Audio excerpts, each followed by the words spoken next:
Bonjour, je vais te montrer comment fonctionne le logiciel ApowerRec, qui est un logiciel de screen d'écran qui va vous permettre de screener vos jeux, de réaliser des tutoriels, mais également de pouvoir enregistrer votre voix en simultané. Vous allez pouvoir gérer donc la copie de votre écran, vous allez pouvoir gérer la webcam, gérer votre micro, la dimension de ce que vous allez copier à l'écran et la vitesse et la qualité de ce que vous allez copier à l'écran. Alors, pour faire simple, votre dashboard principal ressemble à ça. Vous avez un cadre rouge qui va vous permettre de définir la dimension, d'accord. Et vous avez un petit compteur, un petit player qui s'allume dès que vous allez enregistrer. Vous allez voir, je vais vous montrer, c'est extrêmement simple.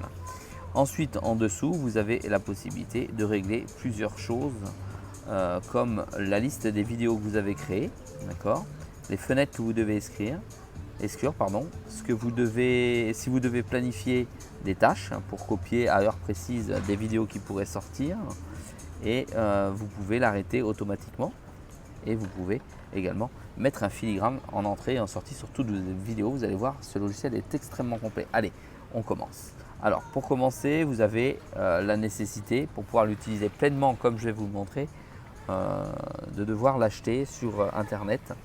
Alors, je vous laisse le soin d'aller le chercher, d'accord, sur Internet. Vous tapez ApowerRec, vous allez le trouver. Ça pose aucun problème, c'est très rapide et celui-ci a différents prix, d'accord.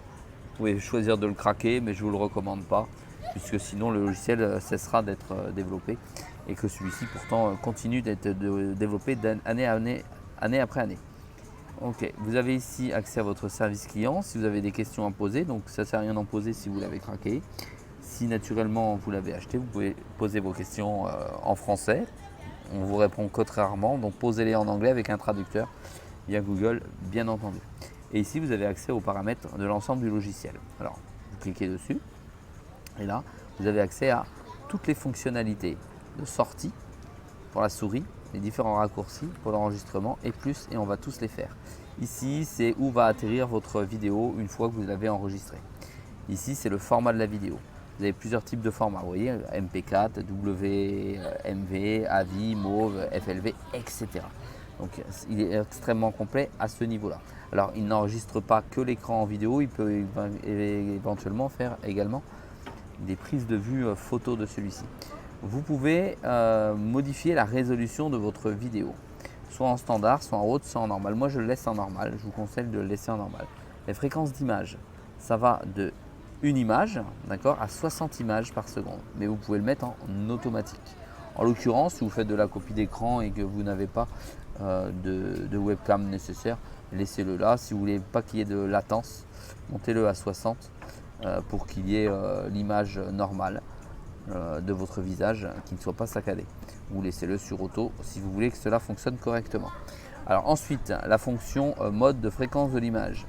Eh bien, je vous conseille de la mettre en variable. Comme ça, elle changera en fonction de ce que vous avez filmé, si c'est un jeu, si c'est un simple écran.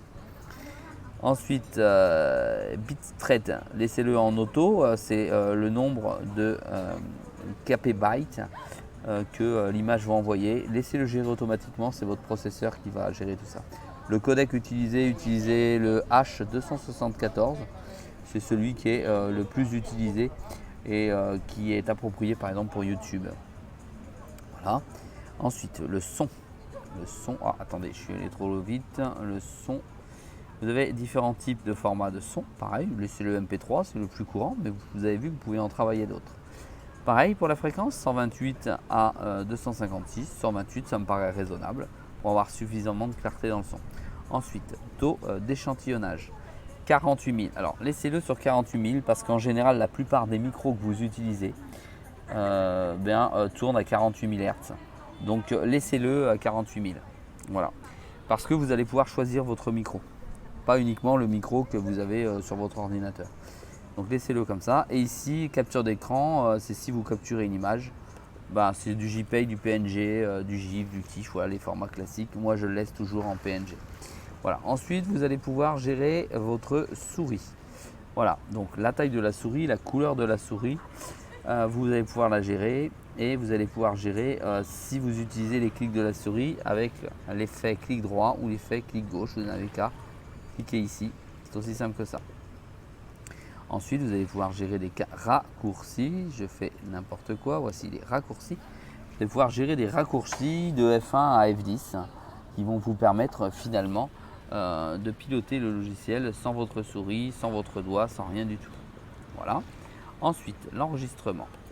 L'enregistrement, c'est quand vous allez déclencher celui-ci pour faire votre copie d'écran, votre copie de webcam. Vous avez plusieurs fonctionnalités. Peut-être que vous allez avoir besoin d'effacer les icônes qu'il y a sur votre bureau, d'accord, parce qu'il est en bazar ou parce que vous ne voulez pas montrer ce qu'il y a dessus. Comme là, ce que je suis en train de faire aujourd'hui, on ne voit pas les icônes et pourtant j'ai des icônes sur mon bureau. Ça va disparaître. La barre de tâches peut disparaître. Le player peut disparaître, etc. Là, je vous laisserai parcourir ça en fonction de vos propres envies et propres méthodes de travail. Voilà. C'est extrêmement simple d'utilisation, mais en tout cas extrêmement complet. Pareil, est-ce que vous souhaitez que le logiciel démarre avec Windows au démarrage ou pas? Vous pouvez le mettre. Est-ce qu'il peut être utilisé que quand vous êtes administrateur? Vous pouvez. Panneau principal, compte à rebours lorsque vous le mettez en place, etc. Voilà, c'est possible aussi de l'avoir avec ce logiciel. Et vous allez pouvoir changer la langue puisque vous n'êtes pas forcément français et vous avez une multitude de langues d'utilisation de ce logiciel et ça c'est très agréable également. Allez, on appuie sur OK. Maintenant, concernant l'enregistrement, naturellement vous avez compris qu'il suffisait de cliquer sur REC. Vous avez plusieurs solutions. Soit vous mettez la caméra, soit vous ne la mettez pas. Soit vous mettez le micro, soit vous ne le mettez pas. Pour mettre en fonction, il suffit de cliquer, d'accord, sur l'icône que vous voyez. Ensuite, si vous voulez enregistrer l'écran complet, vous avez compris que vous allez sur enregistrer l'écran complet. Si vous voulez enregistrer une zone, vous cliquez sur enregistrer l'écran, zone de la fenêtre. Et ici, alors ça on va l'enlever, on met la zone de la fenêtre, elle est entière, donc on la laisse, pardon. Enregistrer l'écran, zone de la fenêtre.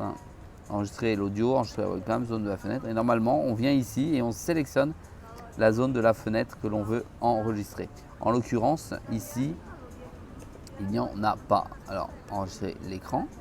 On va mettre l'écran complet et on va personnaliser l'écran. Je clique ici, je clique comme ceci et là, je peux sélectionner la zone que je vais enregistrer. C'est aussi simple que ça. Je peux la modifier, l'augmenter si celle-ci n'est pas bonne. Voilà. Et naturellement, je peux également choisir une zone fixe si je le souhaite. Et je peux personnaliser cette zone si nécessaire. Voilà, c'est pas plus compliqué que ça. Maintenant, je vais vous montrer la fonctionnalité des fonctionnalités avancées. Si je viens ici, je vais pouvoir changer mon micro. D'accord? Donc, enregistrer le micro seul, enregistrer le son du système pour un jeu, enregistrer les deux, ou enregistrer sans l'audio. Et je peux rentrer dans les paramètres du son. Je vais donc avoir les haut-parleurs, je vais pouvoir gérer et je vais pouvoir gérer tous les micros qui se trouvent sur mon ordinateur. Donc à chaque fois que je vais brancher un micro, c'est plug and play, et automatiquement ça va venir enregistrer, mettre ici le type de micro, je vais pouvoir venir le sélectionner. Voilà, c'est pas plus compliqué que ça. Je peux tester le son et je peux avoir accès au son de l'ordinateur sous Windows directement par ce petit bouton. Voilà, ensuite c'est exactement la même chose pour les webcams. Je vais pouvoir gérer, en l'occurrence ici je suis sur une tablette, pouvoir enregistrer la caméra de devant, la caméra de derrière, d'accord, ou l'éteindre. Et je peux également aller dans les paramètres. Voilà, et dans les paramètres, tout simplement, j'ai accès à la webcam que je vais choisir, à la vitesse de la webcam que je vais choisir, si je veux que celle-ci soit en position basse à droite, d'accord, ou en position haute, c'est-à-dire je la place directement dans mon écran. Et je peux également choisir le type d'image, c'est-à-dire là elle est en carré, je peux la mettre en cercle. Voilà, pas plus compliqué que ça. Je fais ça, je mets sur OK et je la mets en place. Tac. On va mettre caméra de façade, voilà. Et vous avez vu que la caméra, donc le petit cercle ici, c'est ce qui va être filmé. La caméra, quand je filme, je peux la déplacer comme ceci et la mettre où je veux. Je peux également changer l'orientation de la caméra. Droite, gauche, gauche, droite. Et je peux également augmenter la taille de la caméra. Alors regardons ensemble ce qui va se passer. Je vais choisir d'enregistrer. Je clique donc sur REC et le compte à rebours va donc partir pour l'enregistrement. Et l'image va sortir automatiquement. Donc là, je suis en train d'enregistrer. Quand je suis en train d'enregistrer, ici, vous avez vu, j'ai le fameux player. Et sur le player, j'ai plein de petites fonctions qui sont intéressantes, comme par exemple écrire automatiquement, venir ici, sélectionner ce qui m'intéresse sur ma zone d'enregistrement. Je peux donc mettre un cadre pour souligner un emplacement. Je peux donc mettre un texte également. Et j'écris ici à l'intérieur, je peux changer les couleurs bien entendu de ce texte sans aucun problème. Je vais choisir par exemple le bleu marine. Et là, le bleu sera le prochain texte qui sera sélectionné. Si je fais texte de nouveau, là il est mis en bleu. Je peux venir ici mettre le texte et là, ça y est, il est en bleu, etc. etc. J'ai tout ce que je veux comme fonction qui me permettent de faire des tutoriels. Alors premièrement ici, secondo ici, troisièmement ici, quatrièmement ici.